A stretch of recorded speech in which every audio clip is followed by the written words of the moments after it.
우리 시간에 함께 은혜 받으실 말씀 창세기 4장 3절에서 15절에 있는 말씀 우리 함께 읽도록 하겠습니다. 저희 교회는 현대인의 성경을 보고 있습니다. 없으신 분들은 앞에 스크린에 있는 말씀 함께 봐주시면 되겠습니다. 제가 읽어드리겠습니다.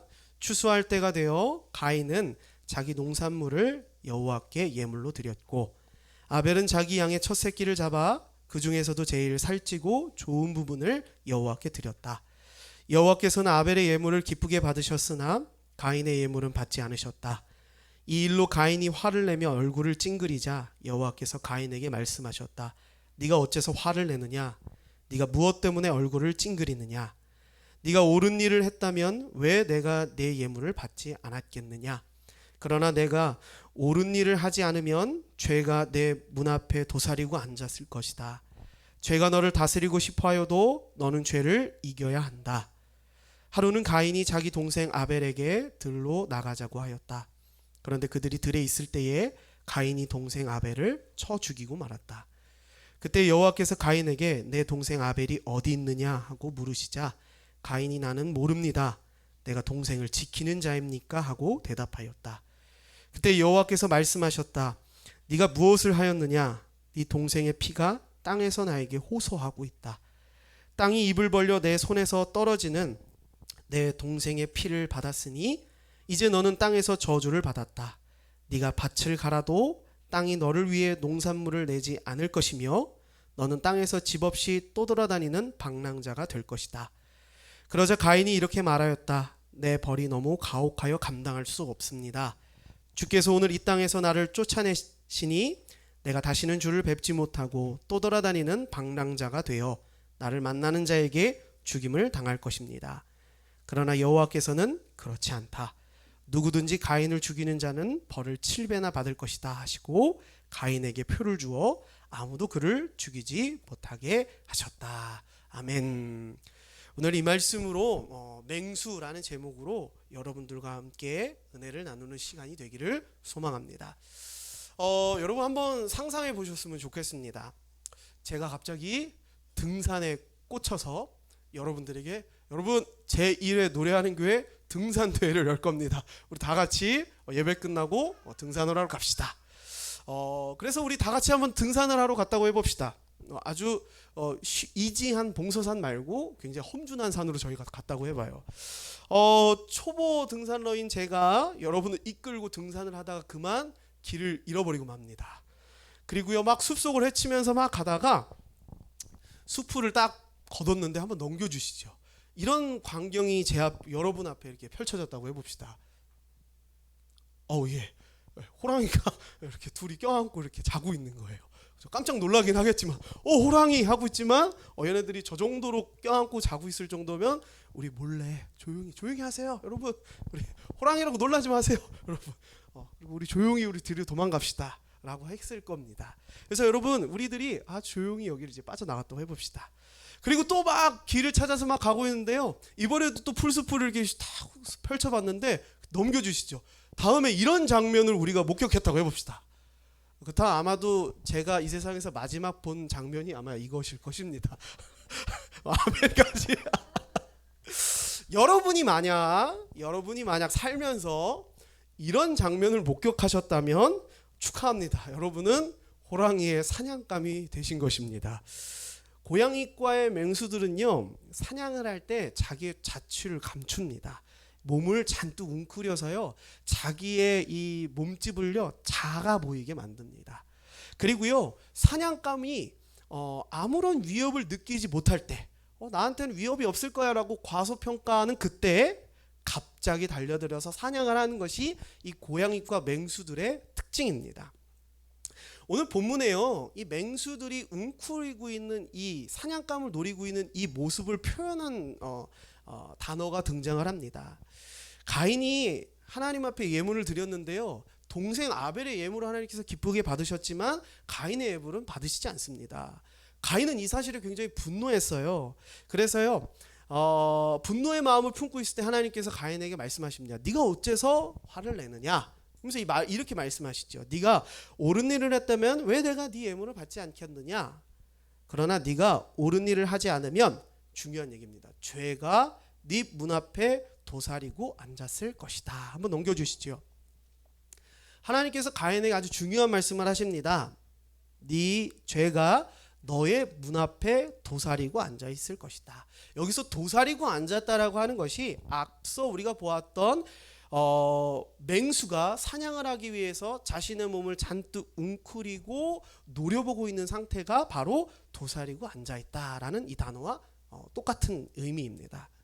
하나님께서는 지금 가인에게 뭐라고 말씀하시냐면요, 너 지금 죄가 맹수처럼 너의 앞에 서서 잔뜩 웅크리고 너를 죄로 인해서 과소평가하게 만들고 위협이 없다라고 느끼면서 너를 한순간에 집어삼키려고 네 앞에 잔뜩 웅크리고 있다라고 하나님께서는 지금 가인에게 말씀하시고 있다라는 것입니다.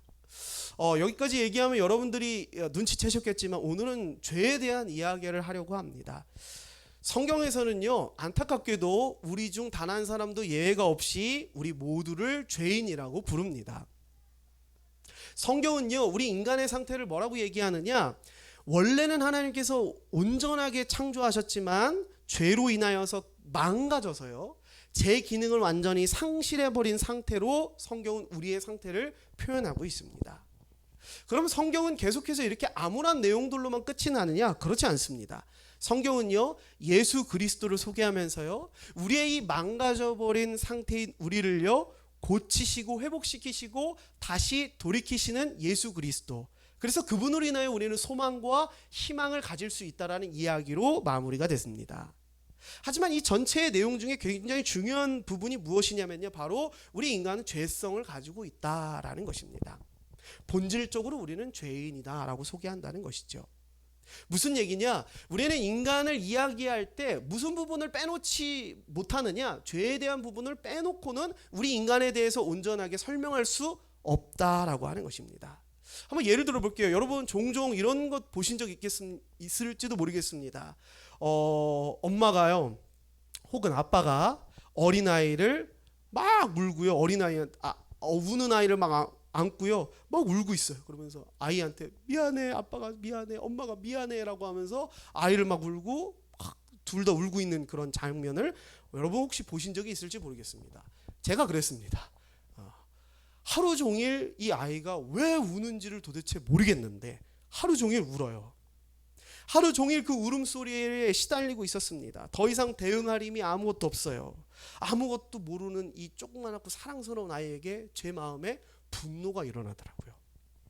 그리고요, 자책했습니다.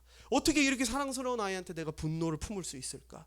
그래서 미안해 아가야, 미안해 아가야. 아마 이런 종종 동네나 어디 쇼핑몰이나 이런 데서 만약 그런 부모를 보고 계신다면 아마 그런 감정일 것입니다. 여러분 미혼인 여러분들은 아마 이렇게 생각하실 수도 있겠습니다. 아니 어떻게 저렇게 사랑스러운 아기에게 분노를 품을 수 있습니까? 목사님은 정말 나쁜 사람이에요. 당신 정말 죄인입니다 라고 할 수 있겠지만 너도 애 낳아봐. 너도 애 낳아봐. 너도 그럴 게 분명해. 여러분 농담 반 진담 반으로 얘기했지만 여러분 우리는 그렇습니다. 이렇게 사랑스럽고 조그만한 아이에게 분노를 품는 우리는 그런 죄인입니다. 죄에 대해서 이야기한다라고 하는 것은요, 여러분을 불편하게 하거나 여러분을 정죄하기 위함이 아닙니다. 그러면 죄에 대해서 이야기한다는 건 무엇을 이야기하느냐? 사실 나에 대해서 이야기하겠다라는 것입니다. 사실 죄에 대해 이야기한다는 건 나는 누구인가에 대해 이야기한다라고 하는 것이지요. 우리는 매 순간 나의 죄에 대해 성찰하고 뒤돌아보지 않는다면 우리는 한 발자국도 나아갈 수 없는 죄성을 가지고 있다라고 하는 것입니다. 한 번 더 넘겨주시죠. 여러분도 한번 같이 상상해 보실까요? 누가 먼저 죽게 될 상인가? 어떤 한 영화예요. 이 영화에 이 주인공들이 네 명이 나옵니다. 근데 이게 무슨 제가 이름을 까먹었는데 어떤 괴이한 현상이 일어나는 그런 장소가 있대요. 그 장소를 이제 탐험하러 가는 겁니다. 첫 번째 남자는 표정이 어때요? 자신만만하죠. 그것쯤이야 뭐. 두 번째 여자는 어떻습니까? 호기심이 넘쳐 보이죠. 세 번째 여자는 그나마 좀 살 가능성이 좀 높아 보이는 좀 진지한 표정을 가지고 있고, 네 번째 남자는 제일 먼저 죽을 것 같죠, 그죠? 아무 생각이 없이 밝을 것 같은. 제가 보니까 이 영화에 4명 다 죽는답니다. 여러분 공포 영화를 보면요 주인공들 중에 야 쟤는 제일 먼저 죽겠다 싶은 애가 그런 등장인물이 있지 않습니까? 그런 사람들의 특징이 뭐예요? 공포 영화에서 이 먼저 죽는 그런 죽는 등장인물들의 특징이 뭡니까? 매사에 신중하지가 않습니다. 그리고요 심각한 일을요 별것 아닌 양 치부하고 그냥 넘어간다라고 하는 것이에요. 괴물들이 울고래는 물가를 가면서도 야 안 죽어 안 죽어 괜찮아 괜찮아. 그리고 자기가 먼저 목숨을 바치는 그런 영화들의 내용들이 나오죠. 자, 이들의 문제점은 무엇입니까? 문제를 대단히 심각성을 축소한다라고 하는 것이죠. 한번 넘겨주시죠. 문제를 과소평가하고 있다라는 것입니다. 가인이 오늘날 그랬습니다. 우리도 그렇죠. 죄라는 문제에 대해서 심각성을 축소합니다. 그리고 이 정도는 괜찮아 라고 넘겨버리기 일수라고 하는 것이지요. 하지만 하나님께서 가인에게 이렇게 말씀하십니다. 너 그거 굉장히 심각한 문제야. 마치 고양이과 맹수가 너의 앞에서 잔뜩 웅크리고 사냥감으로 달려들기 일보 직전처럼 지금 너의 죄의 상태가 이렇게 심각한 상태야 라고 말씀하고 계십니다. 근데 왜 우리는 이런 죄에 대해서 그렇게 심각하게 받아들이지 못하고 괜찮아. 그리고 아까 봤던 그 영화의 등장인물들처럼 과소평가하고 있는가라는 것입니다. 저는 여러분들이 이 본문에 대해서 좀 더 자세히 알아가길 소망합니다. 본문은요 가인과 아벨이요 하나님 앞에 예물을 드렸다라고 말하고 있습니다. 어떤 이들은 이렇게 얘기해요. 가인이 희생제물로서 하나님께 짐승을 바치지 않았기 때문에 하나님께서 받으시지 않은 것이다 라고 하지만 오늘 본문에서는 뭐라고 얘기하고 있냐면요 그들이 희생제사를 한 것이 아니라 하나님께 예물을 드렸다라고 얘기하고 있습니다. 무슨 말이냐면요 이거는 하나님 저를 용서해 주세요 라는 의미도 있겠지만 그것보다 무슨 의미로 지금 예물을 드리고 있는 것이냐, 하나님 제가 가지고 있는 것 중에 가장 귀한 것을 드립니다 라고 하는 것은 무슨 얘기냐, 사실 제가 가지고 있는 모든 것이 다 하나님 거예요 라고 하는 고백으로 지금 하나님께 예물을 드리는 것입니다. 근데요 아벨의 예물은요 하나님 기뻐 받으셨어요. 그리고 가인 것은 받지 않으셨습니다. 그게 무슨 말이냐, 아벨은요 하나님 제 모든 것이 하나님의 것입니다 라고 드린 것이고요, 가인은 아니에요 하나님 내 것은 내 것이고요 하나님께 드리는 것은 요 일부입니다 라고 드렸다라고 하는 것이지요. 오늘날 여기 계신 분들 중에도 예물을 드리시는 분들이 계실 것입니다. 예물을 드린다는 것은요 단순히 어느 정도의 금액을 헌금한다, 뭐 헌신한다, 봉사한다 이런 개념이 아니라요 어떤 의미로 드리는 것이냐, 내 것이 내 것이 아니라 전부 하나님 것입니다 라는 것을 고백하는 마음으로 내게 주신 귀한 것을 드리는 것이죠. 여러분 사실 지금 현대사회에 세속화된 이 사회에서 뭐가 가장 중요합니까? 돈이 제일 중요해요. 돈이 제일 중요합니다. 그래서 오늘 우리는 예물로 하나님께 물질을 드리는 것이지요. 내게 가진 것 중에 전부가 하나님 것이라는 고백이라는 것입니다. 며칠 전 제 생일이었습니다. 저는 원래 생일 때요 제 핸드폰이 울리지 않아요. 엄마, 아빠 이렇게 울립니다. 동생 이렇게 울려요. 그런 아주 차분하고 고요한 그런 생일을 보내는 사람입니다. 근데 요번 생일은 막 갑자기 막 계속 울리기 시작하는 거예요. 막 여러분들이 이렇게 축하를 해주셔가지고 전 행복한 사람입니다. 행복한 사람이에요. 그래서 여러분들이 참 감사하게도 막 축하해 주시고요, 또 선물도 보내주신 분들도 계셨습니다. 그리고 이제 아내가 저녁 때쯤 저에게 찾아왔습니다. 오늘 축하를 많이 받더라 그러면서 뭘 받았어? 라고 이제 왜? 한번 보여줘봐 그러더니 그리고 이건 나한테 보내? 예 알겠습니다. 뺏겼습니다. 물론 끝까지 지켜낸 것도 있어요. 끝까지 지켜낸 것도 있습니다. 제가 여러분 이걸 뺏겼다고 김은주 내가 널 언젠간 꼭 복수하겠다 뺏어오겠어 이렇게 생각하지 않습니다. 그렇죠? 남편의 돈도 아내의 것이고 아내의 돈도 아내의 것이기 때문에 그냥 그냥 들을 수 있는 겁니다. 이게 제가 경제관념이 없어서가 아니라 사랑하는 사람이라고 한다 그런다면 내 모든 것이 그녀의 것이기도 한 것이죠. 여기에 전혀 내가 거리낌이나 불편함을 느끼지 않는 것입니다. 제 걸 다 가져가도 좋은 것만 다 골라가더라고요. 좋은 것만 다 골라가더라고요. 그래도 내 것이 당신의 것입니다라고 하기 때문에 기꺼이 드릴 수 있는 것이죠. 만약 여러분이 하나님의 은혜를 받았노라고 고백하고요, 하나님이 나의 인생을 지켜주신다라고 고백하고 있으면서도 나의 것이 전부 하나님의 것입니다라고 고백하지 못한다면 여러분의 고백은 무언가 앞뒤가 맞지 않는, 논리적으로 합리적이지 않은 그런 고백일 것입니다. 여러분이 하나님, 나는 당신의 은혜로 인하여 내 삶이 변화되었습니다. 하나님, 나는 당신으로 인하여서 살아났습니다. 하나님, 그래서요 제 것은 모두 하나님의 것입니다 라고 고백할 수 있다면 여러분은 그 고백이 올바른 고백이라고 하는 것이지요. 한 번 더 예를 들어 보겠습니다. 만약에 한 커플이 있다고 해봅시다. 정말 진지한 관계를 맺고요, 이제 프로포즈를 할 때가 됐습니다. 남자는요 그 어렵다는 다이아 반지를 준비를 했습니다. 그리고 무릎을 꿇고 다이아 반지를 딱 열어주면서, 다이아 반지 받아보신 분 계세요? 결혼할 때 진짜 다이아도 24K라 그러나요? 아니요, 저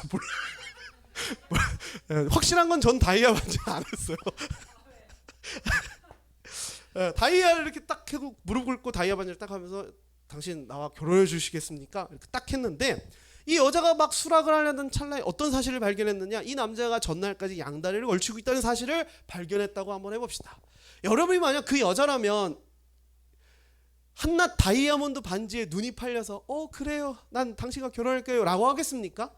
아니요, 안 그러겠죠. 아무리 다이아 반지가 수천 수억을 호가하는 정말 탐나는 그런 보석이라 할지라도 이 남자가 지금 이 반지를 주는 것은 뭡니까? 당신은 내 전부를 가질 수 있는 사람입니다가 아니라 뇌물을 주는 것이죠. 당신의 일부를 사랑할 수 있습니다. 그러니 이거 받고 나를 이해해 주세요 라고 하는 의미밖에 더 되지 않겠느냐라고 하는 것입니다. 여러분, 이 남자는요 여인을 좋아해서 다이아몬드 반지까지 줄 수는 있겠지만 그의 전부를 주지는 못할 것입니다. 하나님께서도요 가인의 예물을 받지 않으신 것은요, 그가 아무리 예배에 나오고 기도하고 헌신하고 예물을 드린다 할지라도 실제 그의 삶이 뒷받침되지 않는다면 그것은 사랑이 아니라 그저 뇌물일 뿐이다 라고 하는 것입니다. 그런 것이죠. 오늘날 우리도 그렇지 않습니까? 교회에 출석합니다. 도덕적으로 올바른 삶을 살아요. 하나님께 할 도리를 다합니다. 그리고 하나님께 이렇게 얘기하죠. 하나님, 그러니까 내 인생에 간섭하지 마세요. 나는 내 마음대로 할 겁니다. 삶은 여전히 자신의 방식이고요, 무엇이 옳고 그른지 판단하는 기준도요 스스로가 판단한다라고 하는 것입니다. 여러분, 만약 가인이 하나님을 참되게 예배하는 사람이었다면 어땠을까요? 그의 예물이 받아들여지지 않았을 때 그는 어떤 말을 했겠습니까? 당황하긴 매한 마찬가지겠지만 그는 이렇게 얘기했을 것입니다. 주님, 이 일로 인하여서 제게 무엇을 하기를 원하십니까? 무엇을 알게 하기를 원하십니까? 그리고 하나님께 나아가 묻는 자가 되었을 것입니다. 한번 넘겨주시죠. 그러나 하나님께 뇌물을 바치는 사람들은 삶이 자신의 마음대로 풀리지 않는다면, 제 뜻대로 풀리지 않는다면 이렇게 얘기합니다. 이건 말도 안 되잖아. 하나님이 이럴 수는 없는 거잖아요. 아니, 어떻게 나한테 이러실 수 있습니까? 라며 가인처럼 화를 내고 분노하고 격분할 것이다 라고 하는 것입니다. 여러분, 삶이 내 뜻대로 되지 않을 때 뇌물을 바치는 사람들은 이렇습니다. 그리고요, 하나님께 자신의 전부를 드리는 사람은 전혀 다른 모습을 보여주지요. 여러분, 우리는 기억해야 됩니다. 삶이 내 뜻대로 되지 않을 때 뇌물을 바치는 이의 태도 속에 죄의 맹수가 웅크리고 그를 덮치기 위해 서서히 모습을 드러내고 있다라고 하는 사실입니다. 한 번 더 넘겨주시죠. 누구의 소유가 될 것인가 라는 것입니다. 앞서 말씀드린 대로 하나님께 예물을 드리는 것은요, 하나님, 당신이 나의 전부이십니다. 내 전부가 하나님 것입니다 라고 고백하는 것입니다. 즉 무슨 얘기냐? 나는 하나님께 속하는 자입니다 라는 고백이라는 것이지요. 하나님께서는요 여러분의 일부를 원하시지 않습니다. 여러분의 전부를 원합니다. 또 마찬가지로 죄도요 여러분의 일부를 원하는 것이 아니라 여러분의 전부를 원합니다. 우리는요 이 두 가지의 선택지 사이에서 늘 선택해야 되는 것이 우리의 삶의 모습입니다. 하나님의 소유가 될 것인가 아니면 죄의 소유가 될 것인가 라는 것이지요. 오늘 우리는 가인을 통해서 볼 수 있습니다. 가인이 거짓말을 합니다. 그리고 그 거짓말이 한 번으로 그치냐? 아니요. 점점 더 커져서요. 비극적으로 자신의 동생을 죽이는 데까지 이르렀습니다. 여러분도 다 거짓말 해보셨죠? 한 번의 거짓말로 끝나는 거짓말은 없습니다. 거짓말은 또 다른 거짓을 낳는다는 것이지요. 마찬가지로요. 한 번의 죄로 끝나는 죄는 없습니다. 한 번의 죄가 다른 죄를 낳게 되는 것이고 그 다른 죄가 끔찍한 일들을 저지르게 된다는 것이지요. 한 번 더 넘겨주시면요. 신학자인 코넬레우스 플래팅가는요. 수학의 법칙이라는 이야기를 합니다. 뭐라고 하냐면요. 수학의 법칙은 우리가 무엇을 심든지 예외 없이 작용한다. 선이나 악, 사랑이나 미움, 정의나 압제, 포도나 가시, 너그러운 칭찬이나 까다로운 불평 등 무엇을 투자하든 을의 이자까지 붙어서 그대로 돌아온다. 사랑하는 사람은 사랑을 받고 미워하는 사람은 미움을 받는다. 용서하는 사람은 대개 용서를 받고 칼로 사는 사람은 칼에 죽는다. 그러면서 갈라디아서 6장 7절에 있는 말씀을 소개합니다. 하나님은 업신여김을 받지 아니하시나니 사람이 무엇으로 심든지 그대로 거두리라. 아멘. 여러분 앞서서 이렇게 이야기했습니다. 여러분은 누구의 소유가 될 것입니까? 라고 질문했습니다. 어떤 이는 이 질문에 굉장히 반감이 들 수도 있겠습니다. 난 누구의 소유도 되고 싶지 않아. 난 자유롭고 싶어. 그러니 난 어디에도 소유되지 않을 거야 라고 생각할 수도 있겠습니다. 여러분 하지만 가인을 한번 자세히 보십시오. 가인이 그랬습니다. 하나님이 아벨이 어디 있느냐 라고 물어보시니 난 모릅니다. 제가 동생을 지키는 자입니까? 이게 무슨 얘기입니까? 나 어디에도 소유되지 않을 거예요. 난 자유롭고 싶습니다. 난 하나님의 소유되고 싶지 않아요. 난 자유를 원합니다 라고 지금 얘기하는 것입니다. 근데 정말로 그가 자유로웠나요? 그는요 분노와 열등감과 상한 감정의 노예였습니다.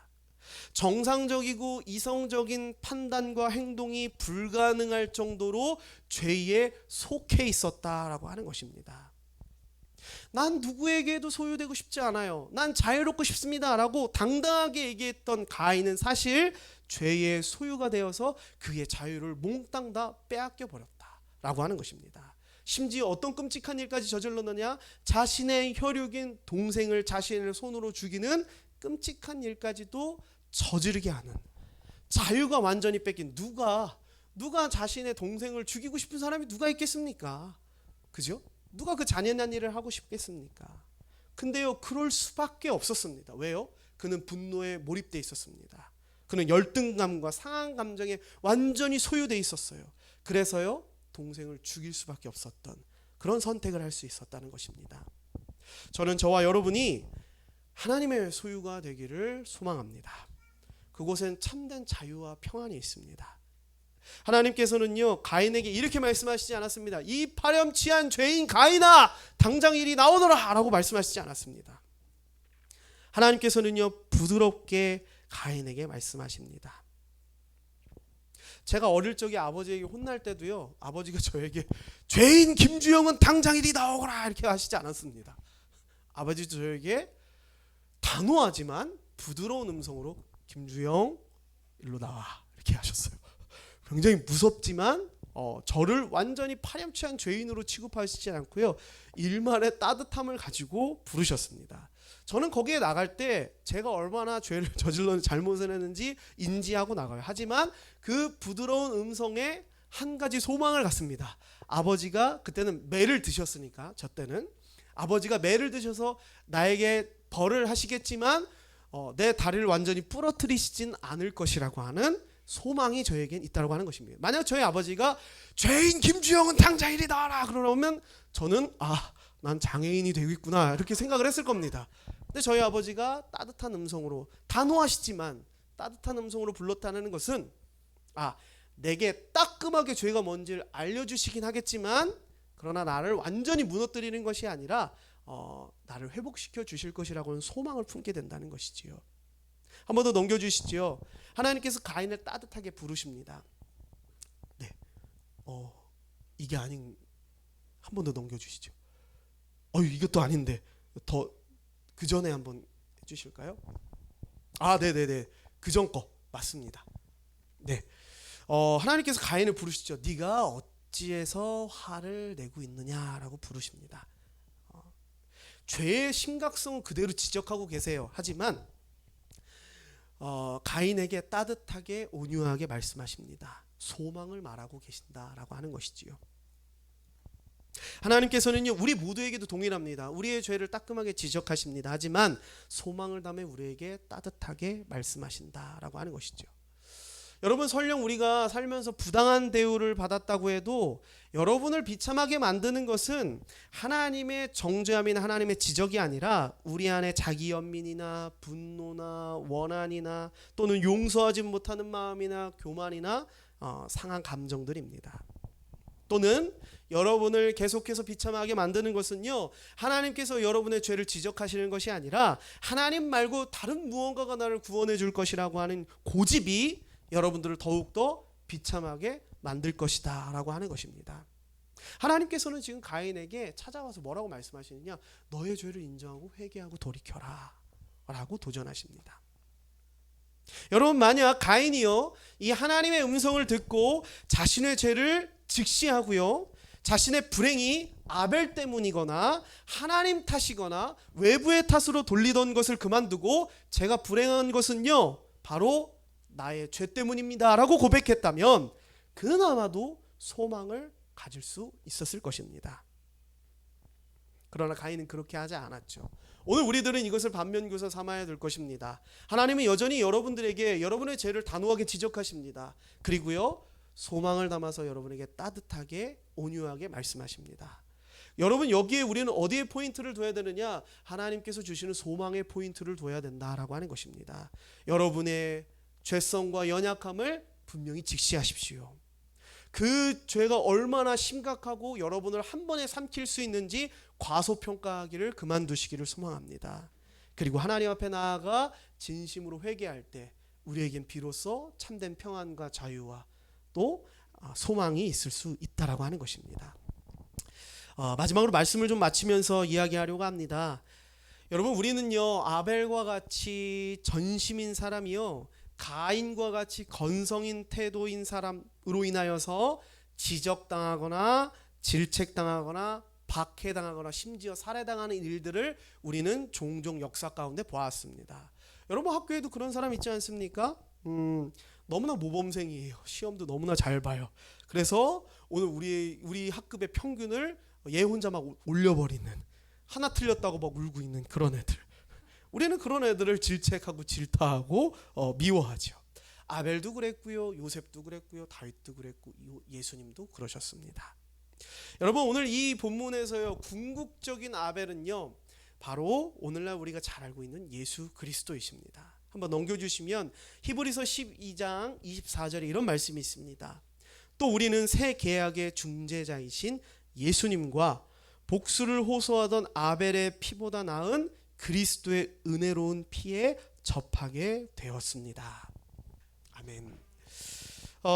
여러분, 아벨의 피는요 정의를 호소했습니다. 아벨은 죽어서 피웅덩이가 생겼습니다. 그리고 하나님께서는 그렇게 말씀하시죠. 아벨의 피가 지금 너에게 호소하고 있다, 정의를 호소하고 있다라고 말하고 있습니다. 여러분, 오늘날 우리는요 가인이 쓴 것처럼 우리 또한 피웅덩이 앞에 서 있습니다. 근데 그 피웅덩이는요 아벨의 피웅덩이보다 훨씬 더 나은 피웅덩이입니다. 누구의 피냐? 예수 그리스도의 흘리신 피웅덩이 앞에 우리는 서 있다고 하는 것입니다. 아벨은요 정의를 호소하는 피였지만 예수 그리스도의 피는요 우리에게 용서와 구원을 호소하고 있다라고 하는 것입니다. 여러분, 그분은 우리 손에 죽으신 것이 아닙니다. 그분은 우리의 죄를 짊어지고 자원하여 십자가에서 죽으셨습니다. 예, 그분의 피도 아벨의 피와 같이 정의를 호소하고 있지만 그 피에서는요 우리에게 세상이 줄 수 없는 구원과 용서와 영원한 생명을 우리에게 호소하고 있다라고 하는 것입니다. 여러분, 가인이 아벨의 피웅덩이 앞에 나아갔듯이 오늘 저와 여러분도 예수 그리스도의 피웅덩이 앞으로 나아가시기를 소망합니다. 그분은 여러분의 모든 죄를 용서하실 뿐만 아니라 그 모든 죄에서 여러분을 자유케 하실 것이기 때문입니다. 더 이상 죄책감과 분노와 상한 감정에 노예가 되지 않기를 소망합니다. 누구누구야 주영아 네가 어디 있느냐 라고 부르시는 그 하나님의 음성에 여러분 회개함으로 나아갑시다. 그리고요 주께서 주시는 그 소망을 품고 나아갈 수 있는 저와 여러분이 되시기를 주님의 이름으로 소망합니다. 우리 이 시간 함께 말씀을 의지하시며 우리 마지막으로 함께 나누었던 내 삶은 주의 것 함께 찬양하시며 들은 말씀들을 붙잡고 기도하는 시간 갖기를 소망합니다.